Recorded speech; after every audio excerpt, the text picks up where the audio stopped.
all these coaches are like here, like that pushes you to get better. And like everybody we had like a lot of good chemistry, and we're also like practicing. Our practices weren't like 2 to 3 hours. They would be like 5 hours Saturdays and Sundays. So it was like a lot of sacrifice for me throughout my entire high school career, I would say, just like with basketball in general. But yeah, so I actually got my first interest in 7th grade, and then I got my first D1 offer once I was in 9th grade. Yeah. Yeah. Crazy. Look, the rest of us don't live like that, Kaia. I get it. You're nice and you're humble. Yeah. See, that's why people like you turned out to be superheroes, and people like me, oh yeah, I look like Lex Luthor. I'd just be evil with it. I'd be leading. I'd have a shirt. You know, class wanted me as a freshman, right? Like, I'd be leading with that. Yeah. No. That's awesome. Yeah. Hey, Kaia, Is there anything better than a trip getting ready? Nope. For a long journey where our podcast released a new epi, searching for a fade fiending, new fixation. Giving this a subscribe is the same sensation. Started with the day ones, they gave us fuel to support the season. Could have been anywhere in the world, but you're here for a reason. Notification bells, tag some friends, all to let you know. Check your Bluetooth, connect, talking with Donato. welcome in, everyone. This episode, Wake, Rattle, and Harrison, with our guest, Kaia Harrison. Kaia, what is up, lady? How are you? I'm good. Thank you for having me. Good to have you. Wait a minute. I thought you was a basketball player. You have a great smile. You look like at some point you were a magazine model. Could you leave the room and give me the ugly sister who I met, who's the basketball player? Can you go get what? Yeah, I see what she's doing. She wants everybody to see that I'm the pretty lady, but on the videos, we're going to just be looking at the dribble. Is that what y'all trying to do? Catfish me? You know, sometimes, yeah. There's a twin. God, all right. Well, I didn't know. Well, let's just say we'll get a lot of views on this interview. Well, for those who want the content, today's guest is a certified winner. And I'm talking at every level of the game. Kaia Harrison is a two-time state champion. Now, she's probably from like Montana, some easy state. So don't be impressed with that, y'all. She's a Federation Championship MVP and one of the most durable and impactful players ever to suit up for Wake Forest. I said it, Wake Forest. Y'all know about that triangle? They got to strap up. They got Duke. They got UNC. You ain't ducking smoke. You go to Wake Forest. And then at Wake Forest, finishing second all-time in games played for Wake women's basketball. After 5 strong collegiate seasons, she took her talent global, leading the Leicester Riders in England in both scoring and assists, then competing in the Czech Republic with Kara Trutnov, and most recently starring for Santos del Potosi in Mexico's LNBPF. Don't know what it stands for, but she played in it.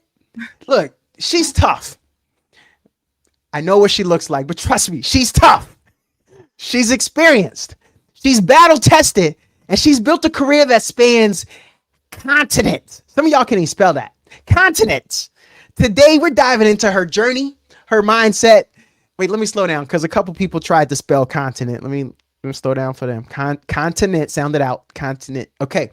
Today, we're diving into her journey, her mindset, and the lessons she's learned along the way.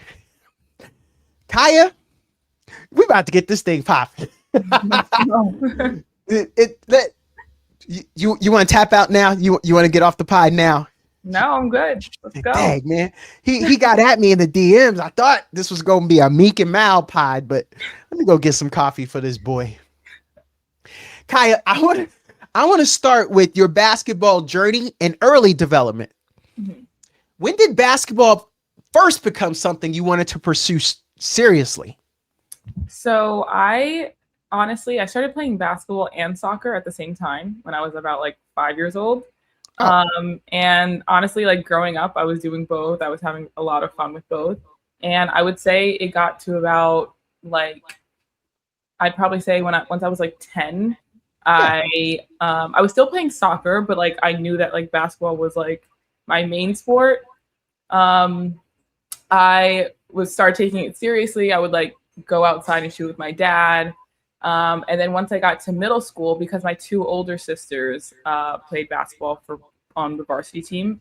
I'm from Long Island, by the way, so Baldwin, New York. Oh, Yeah, not Montana, Long Island. I was close. I was close. So very competitive here in New York. But yeah, I grew up. I would play in the city all the time in these outside leagues out in the Bronx, in Harlem, Queens, Brooklyn, like every borough I was playing basketball in. And that's because of my dad, because, you know, he is from Southside Jamaica, Queens. He grew up in the city, and he's just always been a sports junkie. That's how they do. So, right. Oh, you gonna get out to these mean streets, girl. Yeah. That's where I cut my teeth. Am I right? Right. I don't know if he sound like that, but you know, I'm guessing. Similar. It's close. Yeah. So growing up, once I hit about like 10 years old, I was like always playing outside, always in the city playing. And I, you know, met a lot of friends along the way as well. And then I'd probably say, yeah, around middle school, I was like the manager for the varsities, the girls basketball, because my sisters were both on the team for varsity. Yeah. So I would like be like the water girl, like helping all the, like, you know, girls make sure that they're like good. I'd be practicing with them. Like the head coach, he would, you know, have me in the practices, helping out, stuff like that. So then I got pulled up to varsity my 7th grade year. Yeah. Yeah, I was, I think you're about 12, 13 years old. So yeah. And that's like the youngest that you can get pulled up at Baldwin, at least. So I got pulled up to varsity. So now I'm like playing against like girls that are like older than me, but like it honestly has made me so much better. At the same time though, I was playing soccer like here and there. And like I played while I was still in middle school, I was playing soccer for the middle school team. And then like I'd have to like get on the bus and like go to practice for varsity. So my days were just like both sports sometimes. Just Kaia, can I jump in there? I got a question. Yeah. I heard that soccer is serious out on Long Island. It is. So was there like a street fight when you told your soccer coach you walking away and going to basketball? Because they got some talent out there. It gets serious out there. There's a lot of people at Division I schools and at the professional level from Long Island. Am I right? I mean, I follow sports. Yeah. Lacrosse and soccer are two really big sports that are on Long Island specifically, I'd say. With soccer, I'm actually going to get into that because as I got older, I'll tell you like where soccer really dropped off. Okay. But yeah, so with basketball, because like basketball was my main sport, and like middle school, like soccer is like, you know, you're just like, you can make it when you make it, and like I got to the practices when I can, but like basketball was like my number one priority at the time. I also was running track for middle school. So but two like completely different seasons. That this is like fall, winter, and spring. So like there didn't really like conflict that much. So then so I got pulled up to varsity 7th grade. 8th grade, I still had one of my sisters on the team. And then once I got to high school, both my sisters, they both went D2. And then I ended up starting my 9th grade year. So that's when I was like, now I'm like, so I have to become like more of a leader. And honestly, but what was comfortable was for me is that like the girls that I was playing with, like I've been playing with them since I was in middle school. So like there was girls that were 1 year older than me, but like we were all really close. We played AAU together, which is like, I think a lot of people know what AAU is, but it's like basically club basketball, but it's like traveling for like girls that are like preteens, teenagers, just to get seen by D1 schools and stuff like that. So at that time I was still playing with them. And then once I got to high school, I actually ended up going to an AAU team in Jersey. And with him, he was like the most, well, still is, like he's like the most like known coach. He has so many connections. His name is Walter Welsh. And I honestly look at him as like so much love. Like I feel like both my high school coach and my AU coach were like both like second fathers to me because they both like pushed me like so much, just like how my dad did. So so when I right when I joined his AU team, he already had me talking. Like I maybe went to one practice, like I didn't even play any games with him, but he already had me like connecting with D1 schools, like talking to them, just to build that connection, because he already had players that like played for him that were now coaches basically. So that's why he had so many connections. And so I would like every weekend I'm like on the phone with these coaches and stuff like that. And then once we actually went on the road and like started traveling, we would go to Atlanta, we were going to Chicago, Kentucky, and my team was really, really good. And we would have, which is like really not heard of, we would have like 50, 60 D1 coaches at our games, like just sitting on the sidelines watching. And yeah, it was actually crazy. And that's because of his connections. And also we were playing really well. So like they just kept coming back. And I think like knowing that, like, and having that in the back of my head, like, wow, like all these coaches are like here, like that pushes you to get better. And like everybody we had like a lot of good chemistry, and we're also like practicing. Our practices weren't like 2 to 3 hours. They would be like 5 hours Saturdays and Sundays. So it was like a lot of sacrifice for me throughout my entire high school career, I would say, just like with basketball in general. But yeah, so I actually got my first interest in 7th grade, and then I got my first D1 offer once I was in 9th grade. Yeah. Yeah. Crazy. Look, the rest of us don't live like that, Kaia. I get it. You're nice and you're humble. Yeah. See, that's why people like you turned out to be superheroes, and people like me, oh yeah, I look like Lex Luthor. I'd just be evil with it. I'd be leading. I'd have a shirt. You know, Cass wanted me as a freshman, right? Like I'd be leading with that. Yeah. No. That's awesome. Yeah. Hey, Kaia, I'm kind of curious about a couple things here. You ain't go to no school dances or nothing in middle school, did you? School dance. That's a good question. Do we have any? I'm just gonna stay home and dribble. Yeah, I feel like school. I think there was one like school, like 8th grade, like not graduation, but there might have been like an 8th grade like get together at the school, and I think I went to that. Okay. Yeah. So it wasn't like I was like, I still had like very like close friends. Like, it wasn't like I completely like just dipped out of my friends. It was like, sorry, no basketball. But a lot of them like also liked playing basketball. So I would like play basketball with my friends, and like a lot of them, or even if they played other sports, like a lot of them like supported me on my journey anyway. So what's them soccer skills looking like now? So if right now I go like this, man, I wish I had a ball in here, and I went like this, because I got high def, so it would go through the screen and get to you. When it gets here, how many times you think you could juggle before it hits the ground? My guess, I give you 5. I think you can get 5. I feel like right now I can get to like 10 if I really. Yeah, double digits. I think Kaia. I think I can. Yeah. You still got them skills? Yeah, I would say so. Yeah, especially after watching the World Cup, I'm like, I can do that. You know what I mean? I know that's gotta them juices. I bet. You're right. I bet. What would the World Cup did just happen? So we got to stay here just for a second. What would you say your style now? A lot of us are here in America, so please don't lose us with. I was a rear center back, left lifter, mentally grounded, stable leg. That was my position. We won't know what that means. But what were you like? Were you like a point guard because you are a point guard? Like, does that a multi-sport star is who you is? Does that still, like, I still like to set people up. So I was a pass first kind of player, or no, I had really good shots. They wanted me to shoot. Like, how were you as a soccer player?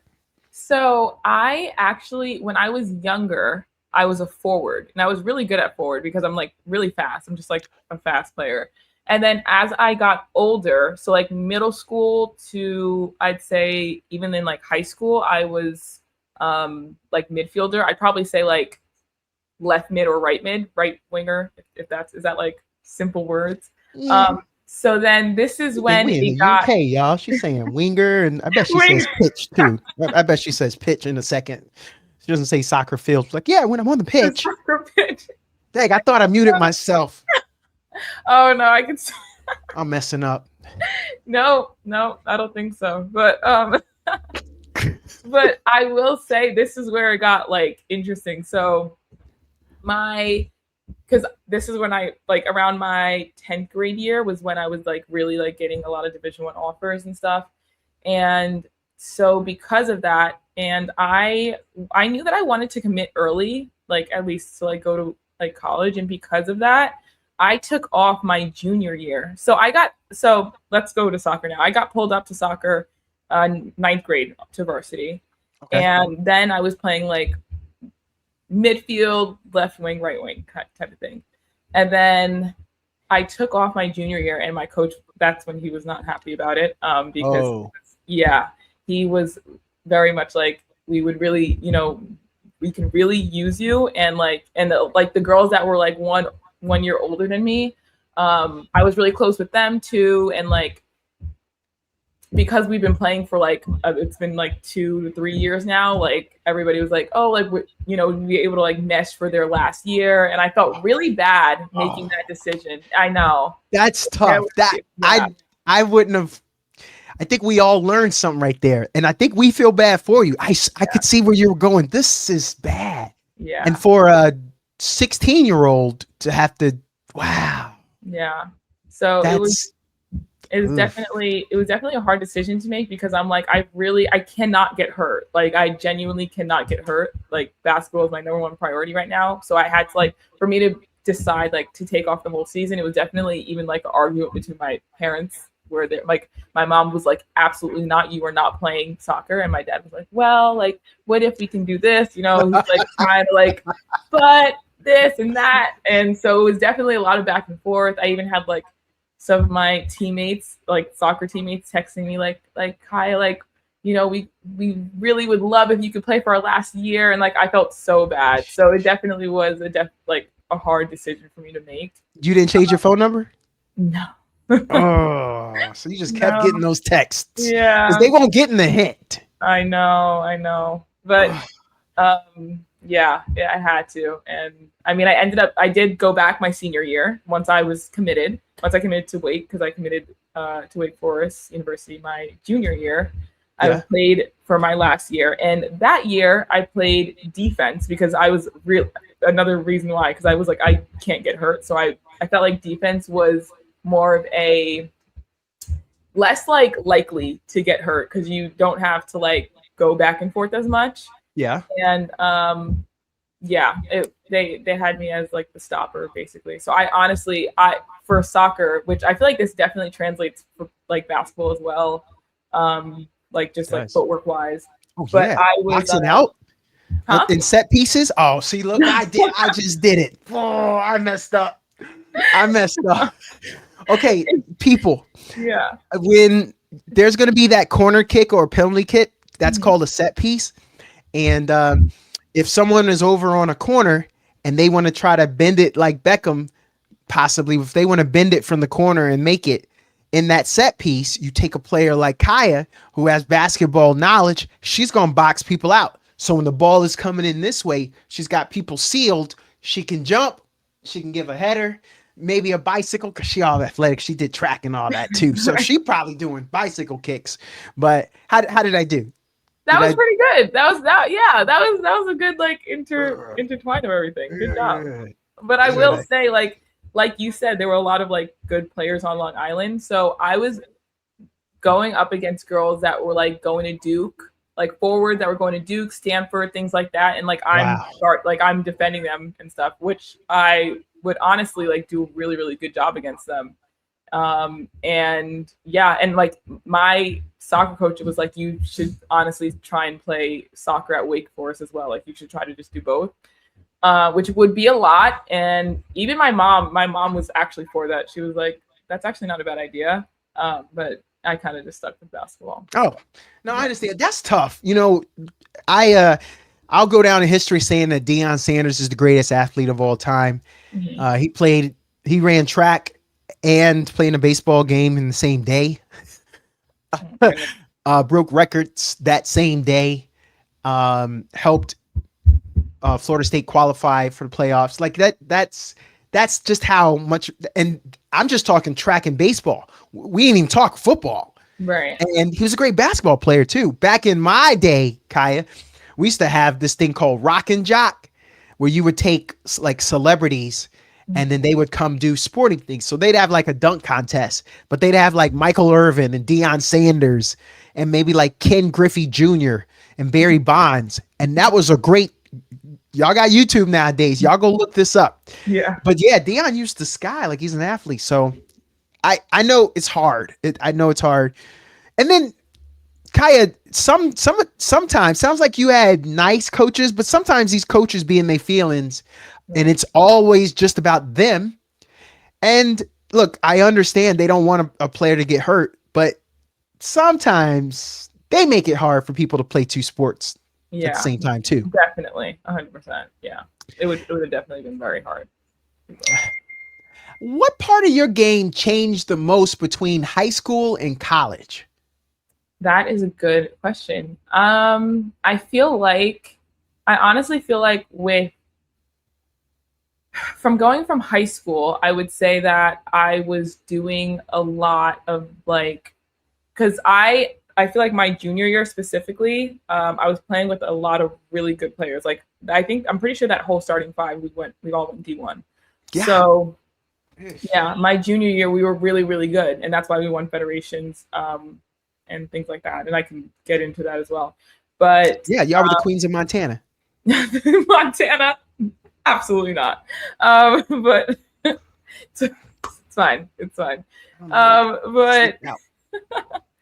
But I will say, like, my senior year, I was like doing a lot of I had to score and I had to defend. And I feel like once I got to Wake, because everybody's good, everybody's athletic, everybody's in shape, you kind of have to really find your niche. And for me, I felt like that was like defense, because I know that I could pick up full court, I'm super fast on and off.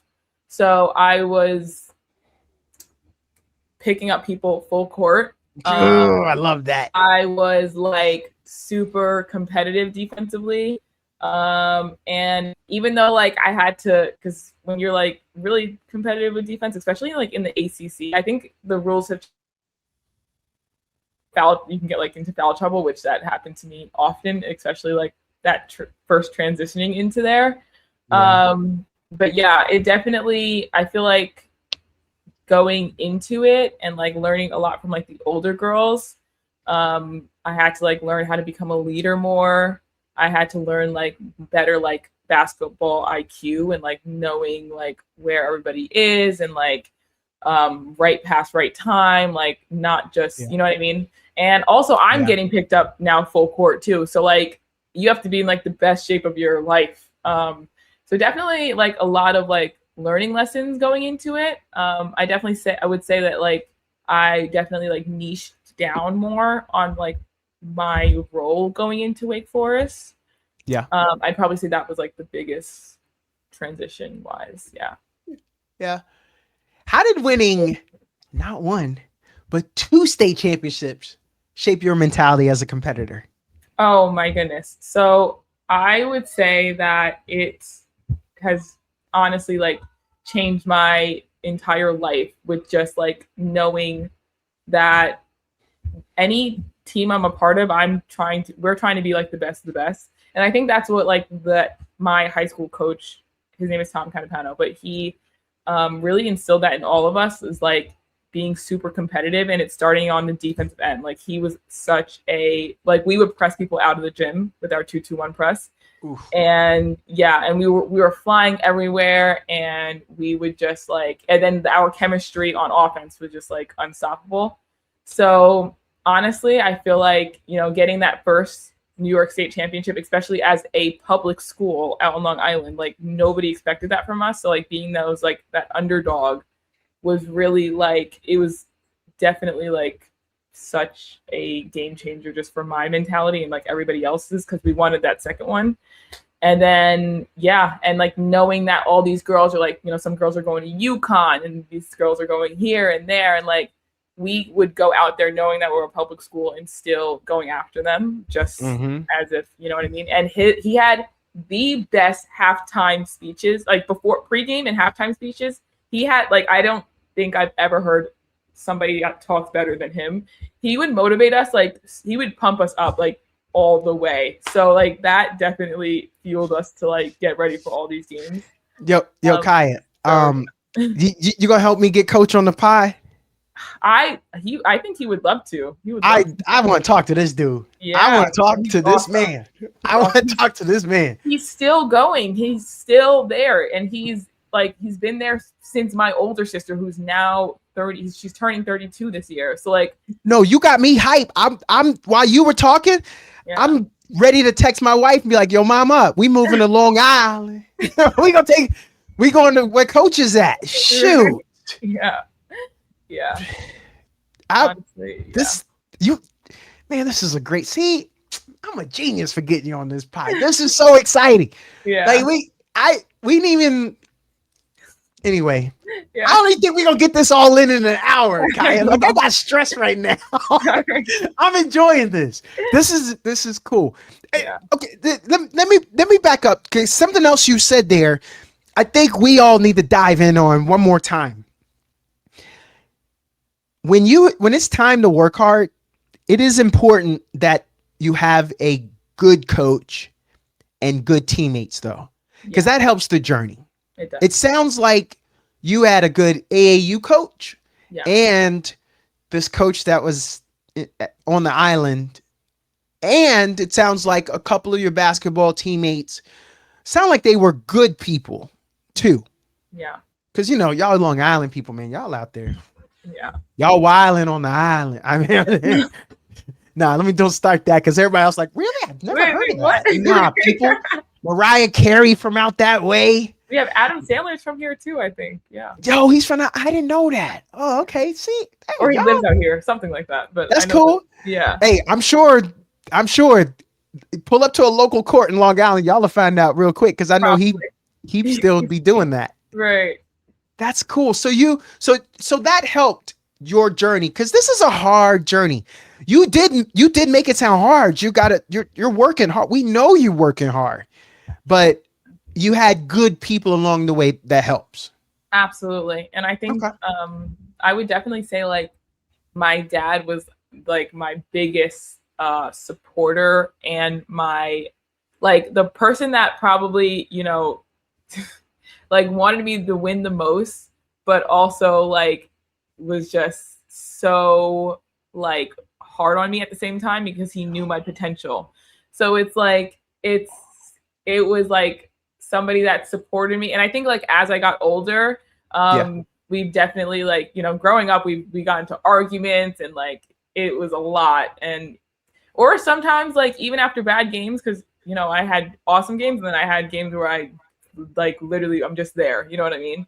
And after games, sometimes he wouldn't even say anything. It's just like we're going straight to the gym. Like after games, it's like there's nothing going to be said. Like there's no post game talk. We're just going straight to the gym. We're getting up more shots, and that's it.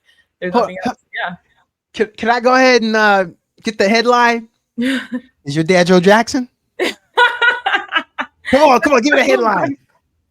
Oh, he wasn't that bad? No, he wasn't that bad. It got boring. You know, ain't gonna never be no movie about you now. See, you done messed up. You done fumbled the bag. Who cares? Your dad done made it in life. Whatever he does, he's probably like an accountant or something. You know, some boring dude. That was his nickname. His life is what it is, girl. Sell some books. Let me write your book for you there. Yeah. I'll sensationalize it.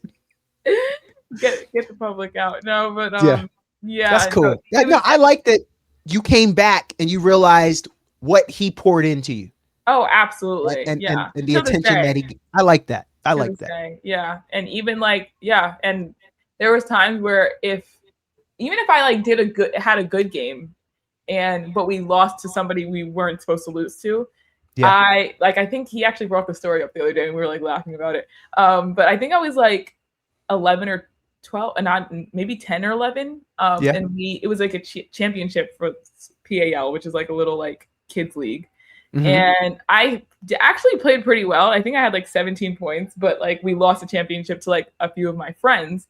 Mm-hmm. And we like get out and like he makes me run in front of his car. And like we're running around like Baldwin. Like I'm like running in front of his car and he's just driving behind me. And it's just like, it's like little stories like that. Like we laugh about it now, but it's like, that's honestly what shaped me to be the person I am today, where I'm like, I don't like, nothing really phases me. Like coaches can scream at me. Coaches can, even with injuries, like I think I'm lagging a little bit. Oh, there we go.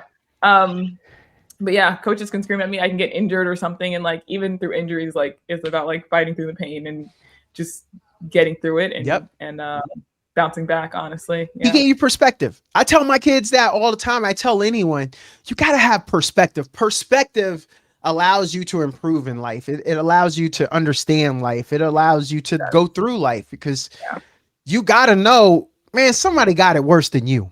Right. You got to know that probably wasn't your best.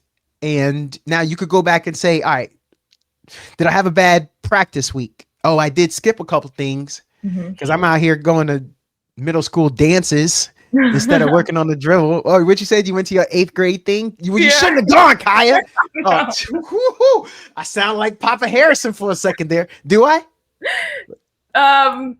See, you fucking sure. I gave you a second chance. Come on. Did you see how the Michael movie? Did you go see the Michael movie? I didn't yet. See, that's why you fumbling the bag, girl. You're messing it up. We need the camera. The viewers need that back and forth. They do.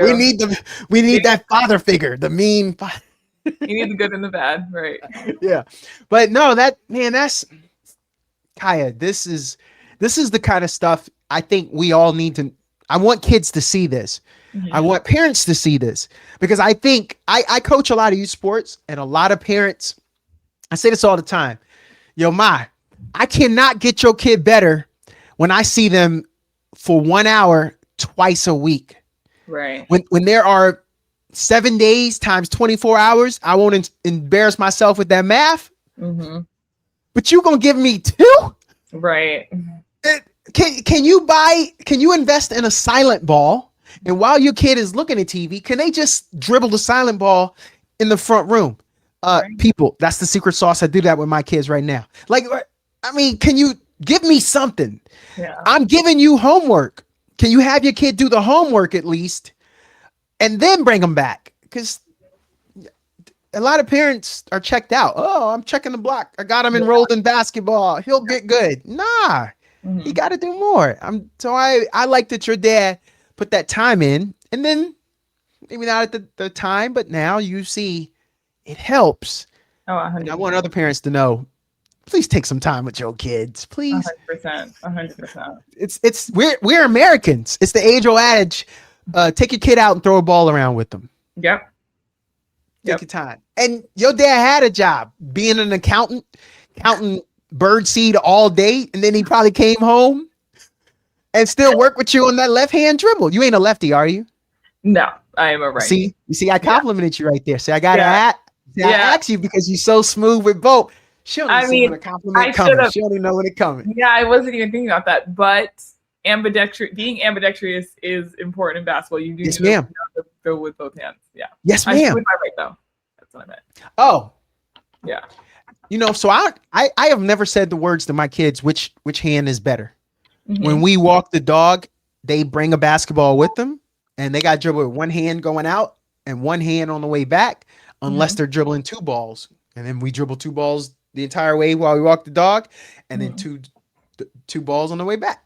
Parents, I'm gonna rename this podcast. Kaia and Donato will help your kids get better. Let's take our show on the road, Kaia. Honestly, let's go and train kids. You're right. I would love it. Yeah. Kaia, stop. You gassing me, girl. You about to go back over to another country and sip crumpets with royalty, be invited on yachts in Monaco, and I'm still back in cold New York being like, no, she gonna call. She said we're gonna do this. No, seriously, we're gonna do this. She'll call any day now.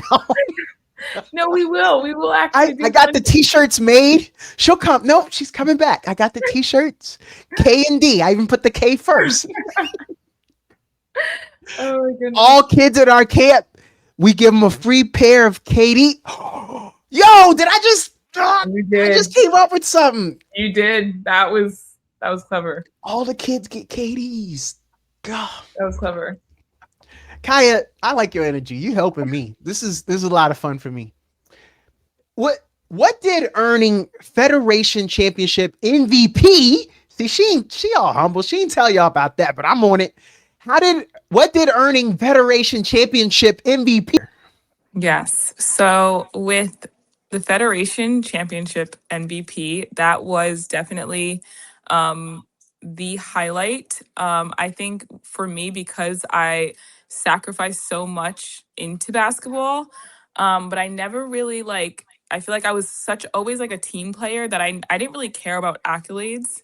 And I know that I always wanted to go like Division 1, and like I always had that on my mind, but like being the MVP or the accolade of this or the accolade of that, like I would get them, but I just never really like processed them, I guess, because it wasn't something that like I really thought of. But at that moment, I definitely would say it was like a surreal moment for me, because I wasn't, honestly didn't, I was not even thinking that I was going to get it. I remember I remember during this game, by the way, so the Federation game, we played the #1 team in the entire country, Christ the King. Yeah, so at the time they were #1, and they are a private school. We're a public school, so that like going into that was like already like we were the underdogs. And so I remember after the first half, like we didn't have the best first half. And I remember my coach with his halftime speech saying like, you guys really need to step it up. I don't want you guys to come back from this and regret how you guys are playing. Like I want you guys to go in here and like dominate and play how you guys know how to play. And I remember like thinking like, okay, like we all have to step up, and like I have to now like be a leader and actually like there really isn't shying away from this. Like you're on the big stage now. And I remember the second half, when you kind of, they call it flow state. I definitely got into like a flow state that game. Wow. But yeah, it was just and one, like get in the paint, kick, she's hitting the three. Like we were all just playing so well together. And we ended up beating them by, I think it was like around 7. It was still a close game, but we ended up beating them by 7. And I remember just like bawling my eyes out after winning, because I was just like, I wasn't even thinking about MVP. I was just like, wow, I cannot believe we like took this all the way, like all the sacrifice, the 3-hour practices after school, and all this and all that, the trainings that I'm going to after practices, like all of it has really like came through. And yeah, and then I'm crying, and then they were like just talking through their words. I wasn't even paying attention, and they said my name, and I was like, oh wow. And I just like got up and got it. And I honestly was like trying to give it to my team. I got the trophy. I was like trying to give it to my teammates, because I was like, you take it, somebody take it. I don't know, you know what I mean? So yeah, definitely a surreal moment. Super blessed though. I was definitely in a position where like I think it all came to me, even like my parents supporting me in the process, like all of it definitely came to me in that moment. Yeah. So yeah. Let's talk about the Wake Forest experience.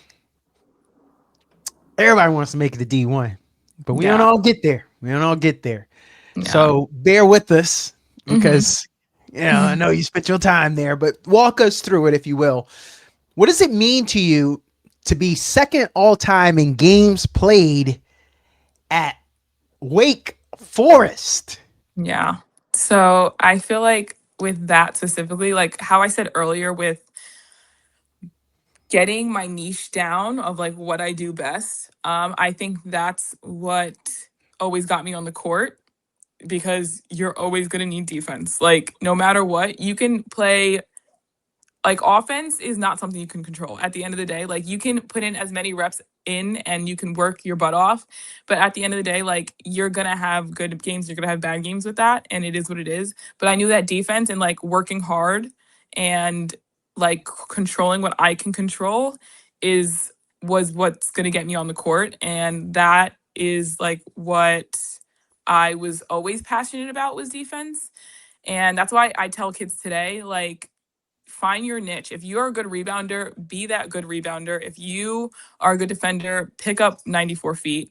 If you like whatever, if you want to, like, if you're really good at taking charges, like they're going to put you in the game for, because if we need a charge, you know what I mean? So it's like find your niche, find what you're good at, and really just like control what you can control in the games. Because basketball, like my entire journey, but basketball is like this, like games, you know, you're going to play good, you're going to play bad some games, and it's really just about like staying mentally into it and finding what like what niche works best for you on the court.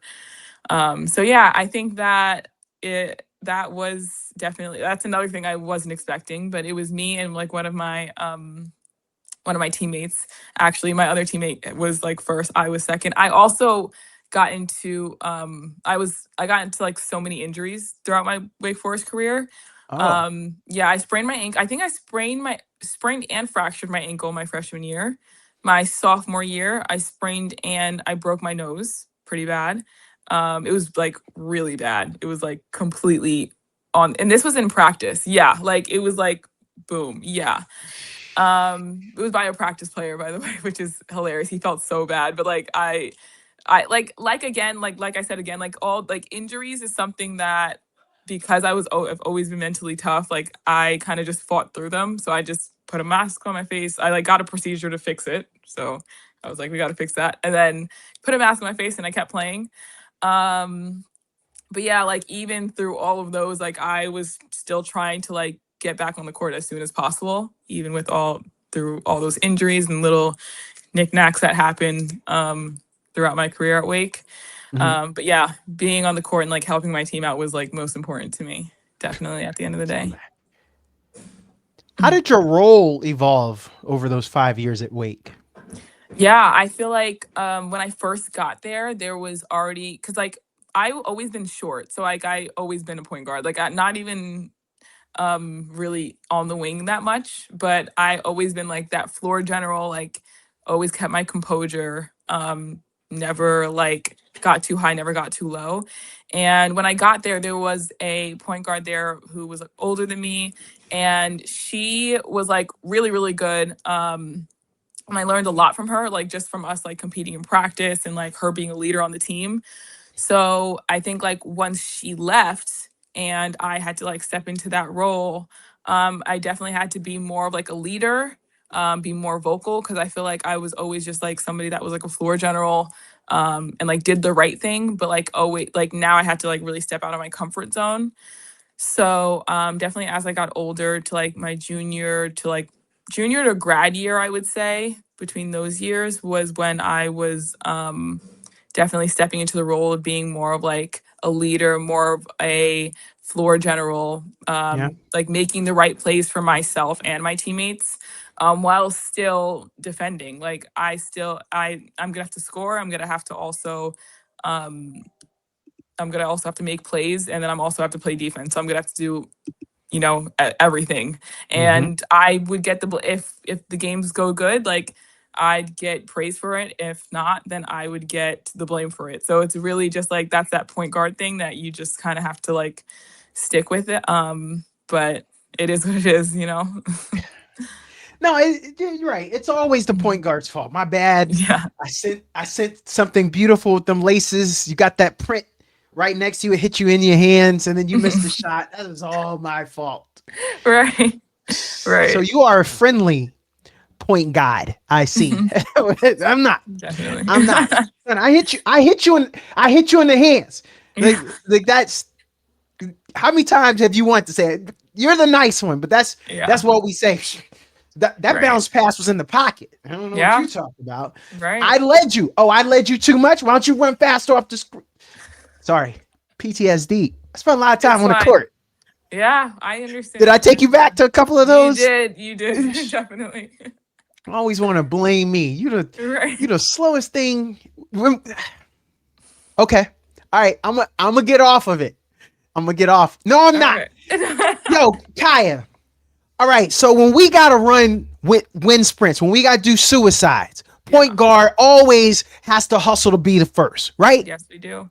Now, we know we got teammates that's always coming in last or second to last.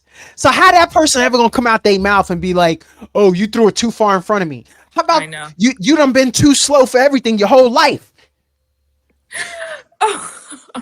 That, right? When we get done with the suicides, we look up, we know, Kaia, you know you look, because you just gave your whole heart, but you got to look over your shoulder just for a second and see where everybody else at. Oh, that's what y'all doing today? Yeah. You know what I'm saying? And then because they didn't make it, now we got to run an extra 5 times when they could have just made it the first time instead of and then they make it like on the 7th try, and we're like, okay. So yeah, Kaia, you done got the blood pressure going. I'm sorry. You done took me through all the emotions here. You got me ready to cry because your dad is like Joe Jackson. I'm sorry, not like Joe Jackson. See, I'm messing myself up here. Then you making me feel good about your origin story with your good mentors. And now you got me thinking about all of the lazy teammates I'd have never had. No. And I never played on your level. I think they're at every level. I'm not gonna lie. There's always one at least. Bro, you came to LA Fitness to play, but you ain't did no fitness on this court. You walking up and down the court. Come on, brother. This dude's waiting. No wonder we gotta go sit down. Yeah. Biggest thing on the court and can't run down and help us get some rebounds. It's gonna stay on one end. Oh my gosh. So when you hear those challenges, what was the biggest challenge you faced during your college career? That's a good question. I feel like because I feel like definitely bouncing back from injuries. That's what I thought you were gonna say. Yeah, I feel like coming back from injuries and trying to get like back into the rhythm of things was really hard for me, because like even like there was times where I would get COVID, and like because I was also playing in the midst of that, so like coming back from either COVID or coming back from an injury, anything like that, it's hard when especially because everybody's competing. So like, although these are my teammates, you're also like competing with them to stay on the floor. And I mean, I knew that like with my defense would carry me kind of no matter what. So I knew that like that would help me at least be on the floor. But then when you get on the floor, you want to stay on the floor. Yes. So it's about really like trying to gradually make a change right when you get on the court, which is kind of hard to do coming back from like being out for maybe a month or so. Yeah. So I think that just not being too hard on myself and making sure that like, okay, like mentally I have to like stay confident in myself, and I know that like that'll allow me to play better physically. And yeah, I mean, I honestly always been like the type to like always get an extra shot, stay in late, get up early, whatever my schedule fits, always asking like my coach, like, can we get a workout in middle of the day? So that like all those stuff definitely helps with like coming back from an injury. So yeah. What's one lesson from Wake Forest that still guides you today? Oh, wow. I would definitely say, I think for me, I was too much of a perfectionist. And I think that from Wake, I kind of learned how to detach in a way. And that actually helped me, just not even like me mentally, but like my game as well, like everything. I think that when you get too deep into a sport and you're trying to, be so perfect and you're super hard on yourself, you're not going to you're not going to be able to really like get out of your comfort zone in a way, because you're just trying to like be too perfect, and that's not how it works. That's not how any sport works. That's really not how anything in like life works. Like you can't try and like go too deep on something where and be a perfectionist. And I think that once I learned, okay, like Kaia, just detach, like don't let things bother you as much as they should. Just put your mental first, and don't involve yourself in situations that like don't have anything to, like, basically mind your business as well. Like that's Yes. super huge. Yes. Yeah, that's huge as well. But like, yeah, once I learned that, like till this day, I think it helps me so much. Just being like more grounded in a way when, going through all of it. MYO, mind your own. That's Yeah. How did playing in the ACC prepare you for the professional level? I did that on the lead in, right? I was reminding people if they were geographically ignorant, I wanted to make sure they knew with that triangle held in your little backyard down there in Wake Forest. You could not chill. I didn't even mention the Wolfpack. Right. Because everybody always overlooked them, so they they always hustling. Everybody's always worried about Duke. So they always gonna come hustling and hungry. Yeah. I would say definitely the best experience playing in the ACC. I loved it.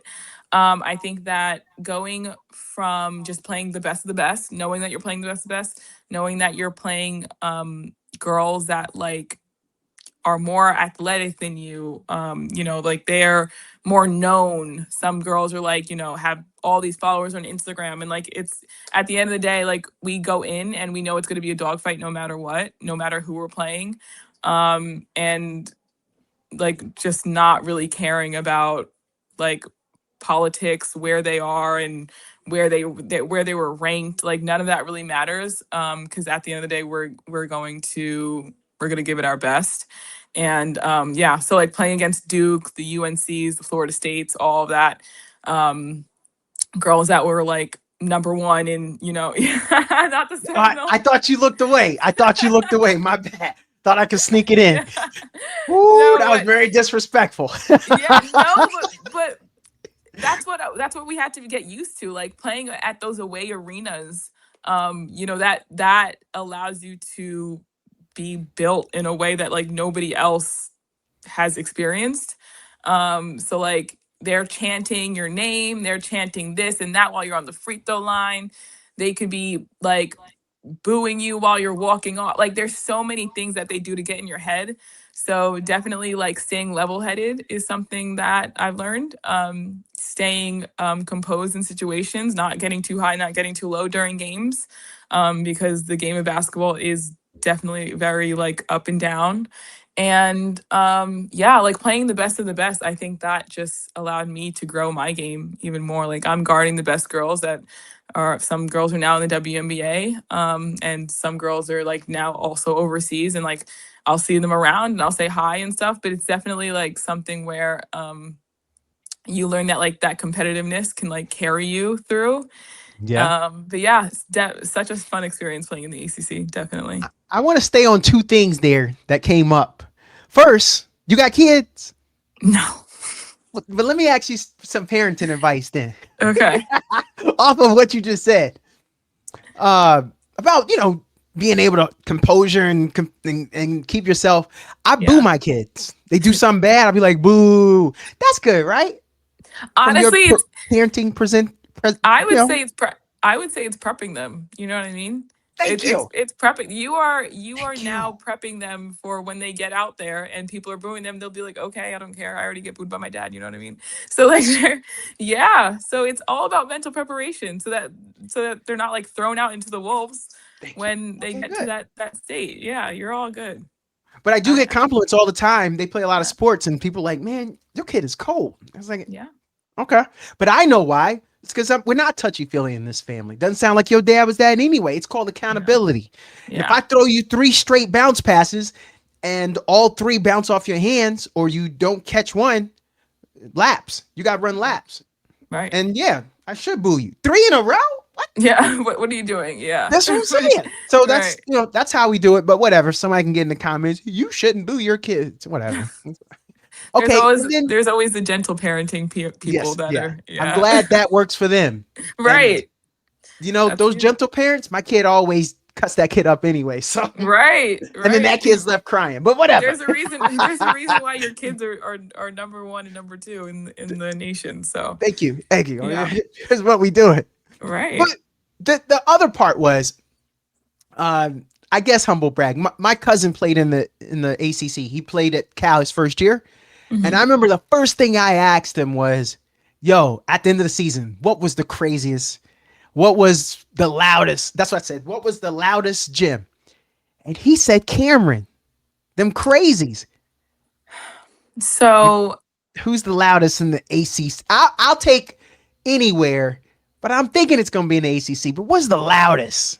So it's funny that he says that because I definitely say for men games, I can see that 100%. Oh, Um, and Cameron Indoors is a small gym. It's not as like big. Yeah, what? it's a small gym. Like compared to other ACC schools, Well, that gym that's is cheating. small. Yeah, yeah. I mean, that's why they make it seem that way. It's a small gym. So men games, I know that it's definitely crazy. They actually do a lot more for like people like in the men games. Like they hand out like it's actually hilarious, but it's really crazy. They hand out like papers and they go through everybody on the roster, basically just roasting them. Every person, yeah, for the away I teams. like that. Yeah. And so everybody in the stands gets like this paper and it'll be like this person, this from like the top player to even like the guys that don't play. Like they'll talk about your girlfriend, they'll talk about what you posted on social media. They'll post anything. They'll put anything on that paper. So it's actually funny. But I would say for women's basketball,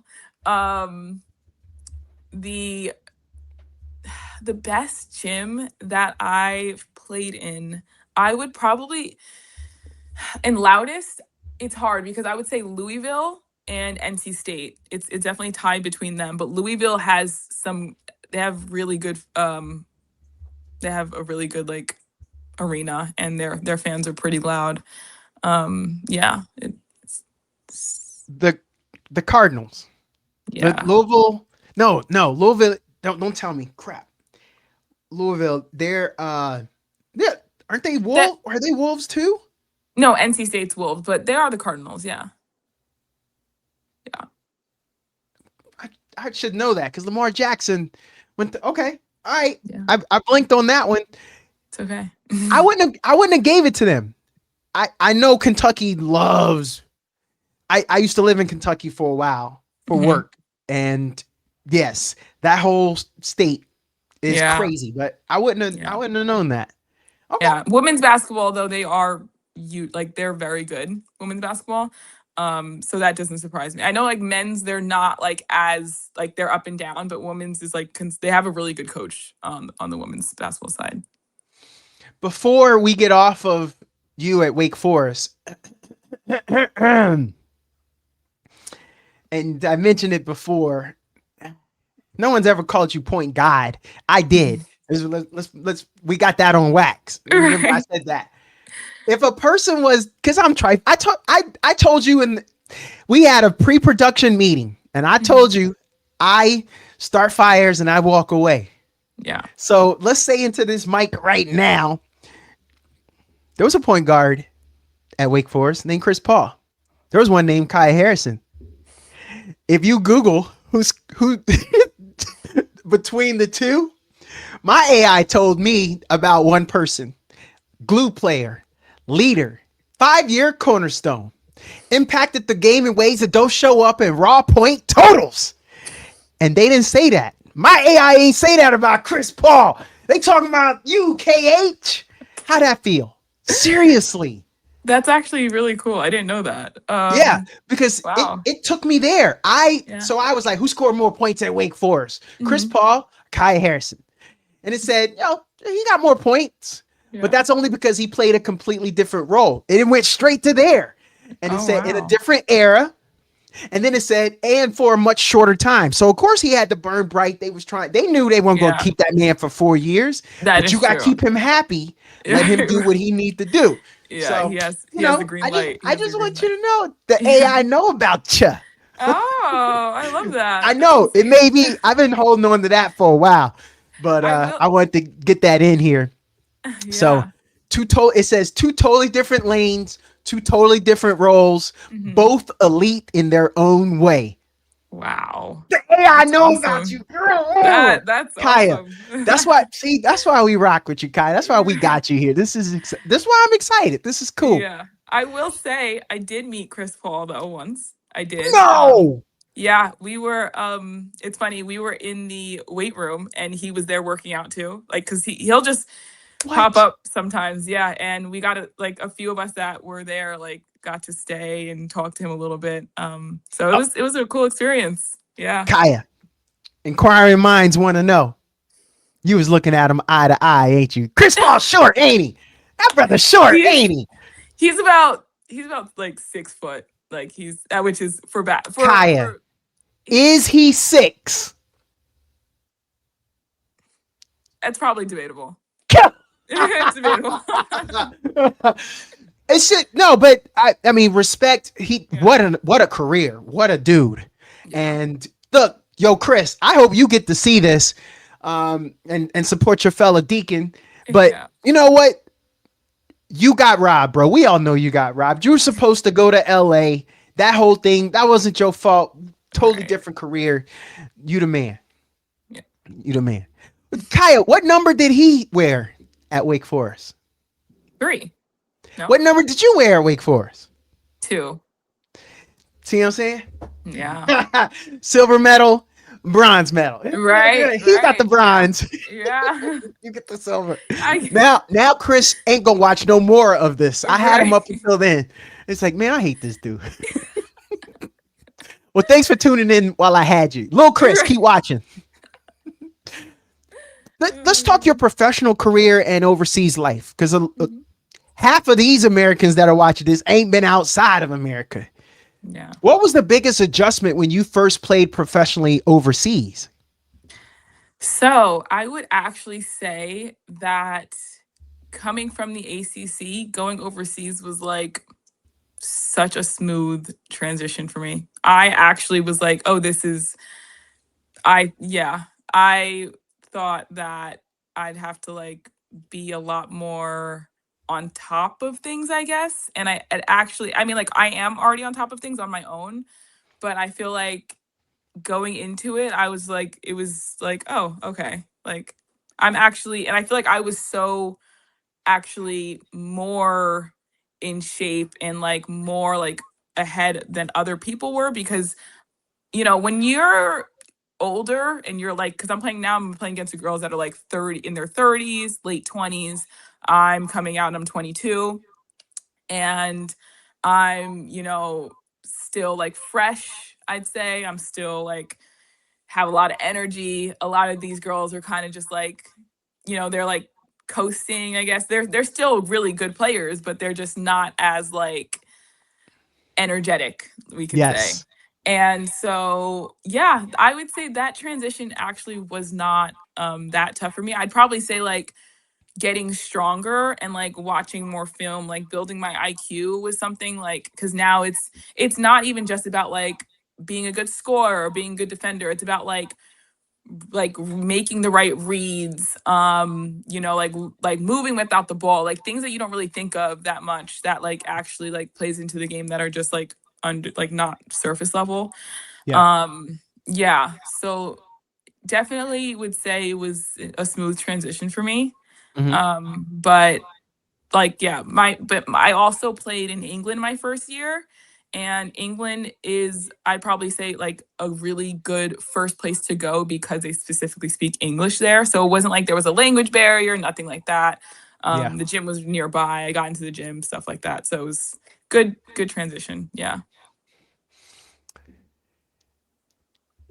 How did you approach becoming the leading scorer and assist leader for the Leicester Riders? So I honestly just like I went in there like just trying to play my game. Like I didn't want to, because there was girls that were like already there, Yeah. and they were like just telling me like, you know, like their experiences from last year and like just around like the UK, because they knew some of those girls were like have been there or from the UK. And my coach, I will say, like he instilled a lot of confidence in me, Yeah. to like really like try and expand my game. He's been a coach for like a really long time, just like in the UK, and he's like taught me a lot of things just about like just expanding my game and like international basketball more. It is Yeah. definitely a different game. Like I feel like in Europe they play a lot more like with the fundamentals. It's very skill based and things like that. So learning from him helped me a lot. So I feel like I definitely was able to expand my game through him. He definitely like gave me like that confidence to be more of a leader, and to be more like put myself more in like that scoring role, but also like, you know, I'm not like going nut where I'm not, you know, passing the ball. Like I also need Yeah. to find my teammates, make the right plays. So I think that was like a really good first place for me to go, because I was able to expand my game as more like a scorer and as a point guard at the same time. Let's talk your mindset, leadership, and growth. How do you define leadership on and off the court? So I would say on the court, it's definitely about it's not just about screaming. I am somebody that like will pull people aside, and I'm genuinely like talking to them to like be like, hey, like if you saw like see that, or hey, like even like acknowledge like the good things and the bad things, because you don't want to only like pull people aside just for like when they mess up, you know what I mean? Like Yeah. I'm Yeah. also somebody that's like very encouraging, like oh my gosh, like awesome job when you made that pass, like keep doing that. Or like if you're shooting and you like miss 3 shots, like keep shooting, like we need you to keep shooting, things like that. So like saying encouraging words, but also holding them accountable if they like made mistakes is like huge, I feel like, as that leader role on the court. And then off the court, I think it's super important to just like actually be friends with your team, like get to know them, pull them out for like to go to a coffee shop or a cafe, let's go out to eat, because you won't be able to lead them on the court if they don't really like feel comfortable with you. And Yeah. I think building that relationship with my teammates like wherever I go is like super important.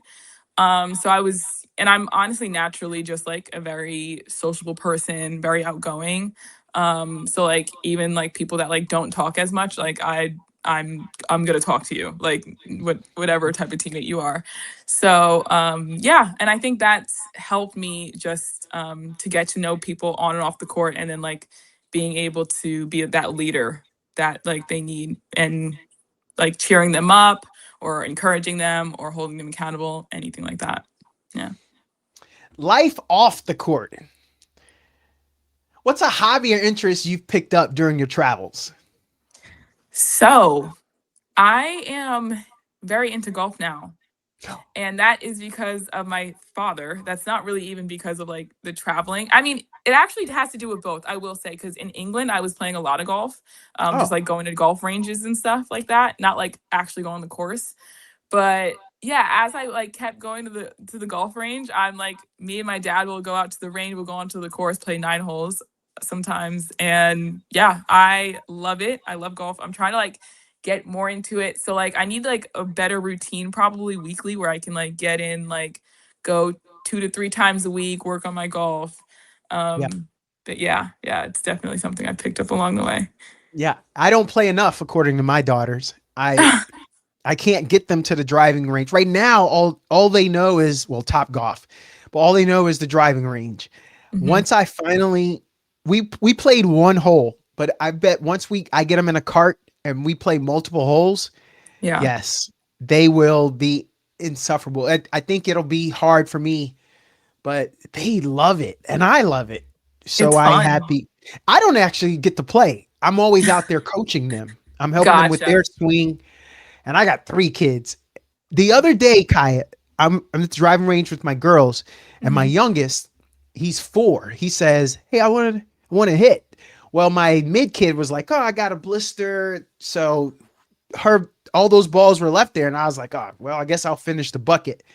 So I'm just like whacking because I'm using kids clubs. Yeah. And then he says that he wants to hit. He said that before, and then it clicks. Wait, he said he wanted to hit, and he's like the same size as her almost. Yeah. So I let him come over there. He hit the ball either off the mat or off the tee 12 times in a row before he missed. Oh, I did not wow. know that. I did not know that. I did not know. We do a lot of activities and sports in this house. The hand-eye coordination doesn't shock me. He's a dual hitter, he's a switch hitter in baseball. But so now I gotta play a lot of golf. Right. So I was gonna say he must be a natural. Yeah, I'm stuck. There's gonna be a lot of golf in this family. So I'm glad that you are into it. Something else we got in common there. Yeah. What's one cultural experience that changed your perspective? That is a good question. Let's see, because I went to England, and then I went to Czech Republic, and then I went to Mexico. So 3 very different cultures. yeah, I know. I got a question then. In Mexico, we always hear that the siestas are real. And, we're probably a little unfair. Yeah. But how fair are we as an American when stuff started shutting down and cats had to go home and take naps? Yeah. Was that hard for you to adjust to? I mean, we did have like a lot of time, so I was taking naps, but like it's not like something that at least I noticed where they're like everybody's like siesta. Wait, they got you? Kaia, they got you? You was a siesta head too? Okay, so I will say I've always been a napper though. Okay. I've always been a napper. But they that wasn't something that was really talked about. Like I feel like they kind of just that's not something like I noticed where they were like, oh, everybody like it's siesta time. No. So like maybe it's because I was in like central Mexico. I don't know, maybe like they do it more in like different parts. But I was like in this I was like in the mountains basically. Oh, yeah. Okay. So we were playing at like a very high altitude, which actually helped a lot with like me like in shape wise. Yeah. Definitely. I feel like culturally though, I'm trying to think. I feel like with England surprised me because it's actually very Americanized, I will say. I thought England was gonna be like, especially like my first like overseas like experience. I thought it was gonna be like completely different. I mean, them driving on the left side of the road was like, what's going on? Because like I'm crossing the street and I don't know which way to look. And, like I'm like, what's going on right now? So yeah, but it was very Americanized. I would just say like America is just like a bigger version of England, like nice and nicer houses and stuff, like bigger roads, bigger cars, bigger. We got space. Yeah, we have a lot more space and stuff. So. I want to finish with a couple questions about your future and legacy. When you think about your future, what do you see? I like that question. I feel like I love like connecting to the younger community. I love like leading them and like so I would love to be like a trainer, have my own facility and like train kids. And honestly, in the facility, I would love to like also like have like a turf field as well. So like there's both sports are there. I think that's something that I would like to do like after basketball. While I'm still playing basketball though, I definitely like can see myself like just going to like keep traveling, going to the top leagues of Europe. And honestly, like I don't put pressure on myself of like I have like goals that I would like to get to, but I don't put pressure on myself where it's like I need to get to this goal. Like I told you, like that level of like detachment and like just going with the flow, going with God's plan for me has helped me so much with like just mentally, physically, emotionally, and like as a person and just like outside of basketball even like there's things that like I can't control and I know that like it's completely up to God and his plan. So like I am very much like just go with the flow of things. I have goals that like I want to hit and like that keeps me motivated and that keeps me disciplined to like stay on top of myself. And yeah, like wherever it takes me, like I would love to get to that, like those top leagues of Europe and like play against the best of the best and like those high level competitions. So yeah, I would say that's where I'd love to get to. What kind of legacy do you want to leave as a person? Oh, I like that. I think that with me, because I am so outgoing and so like just naturally, I'm just like a naturally nice person. I feel like I want people to just like be like, I want everybody to know like she was like such a hard worker. But like you can talk to her about anything. You can go to her for anything. She's somebody that like if you know, good day, bad day, so you need somebody to cheer you up, like that's the person you go to. And yeah, and I feel like I'm like that for my friends already, where I'm like always there. And I'm honestly not even like somebody that is always like on my phone or always reaching out to people like that. Like I'm somebody that's always there, very much of like a low maintenance friend. I call myself like I'm always there if you need me. But like we could not speak for a few months, but like you can call me on FaceTime and we can like reconnect like that, like from the last time I saw you type of thing. So definitely just somebody that you know, like that, you know, will always be there for you if you need anything. Definitely. Anything. Like if my kid goes out here today and hits 5 shots in a row, and then it's my turn and I only hit 2 in a row, maybe you could send me a couple pointers so I could work on some stuff, because she's back in school now. So while she's in school, I Yeah. could be working on some stuff. Right. Like anything like that. You said anything. You did say anything. Honestly, I will. I'm gonna hype her up first, and then I'm gonna be like, "Hey, You yeah, did say I'm gonna." Kaia love the kids. She did say I do. Kaia love the I'm gonna have kids. to hype her up. I'm gonna have to hype her up, and then I'll give you some tips. Yeah. No, you're right. I'm washed. Like I done had my time. I think I even hit you one time with one of my old school stories, but nah, I done lived my life. I done had some good athletic exploits. I'm on to the next generation right now. I'm not even hating on that. Kaia, this is my last question. If you could talk to your younger self before all the championships, college games, and overseas trips, what would you tell her? Wow. I would tell her that she's on the right path. That to stay confident within herself. And like block out the noise. I think like going through it and knowing that like it can get crazy and like you can get pulled into, you know, things that are going along the way, like, you know, your teammates are, you know, coming in the locker room talking about some drama, and Yep. you know and the parents are talking about you, and like there's going to be so much like noise, so like block out the noise, stay grounded within yourself. And honestly, just like I would just say like trust God and just go with the flow. Like I said, like just stay within yourself, stay grounded, and just don't never get too high, never get too low. And do it for yourself. Do it because like find your purpose and know that like you always want to still have fun with this game. And I think like that for me, like I never wanted to feel like forced or like not have fun playing basketball. So I would tell her like just go out and have fun and do your best. And yeah, that's pretty much it. I think that's like the main thing I would tell her. Kaia, I asked you a lot of questions. We went over a lot. I didn't get through all my questions, but that's fine. that means I had fun. You distracted me, and I love that. I adjusted. Was there anything else you wanted to offer or tell us about? Anything you want to plug?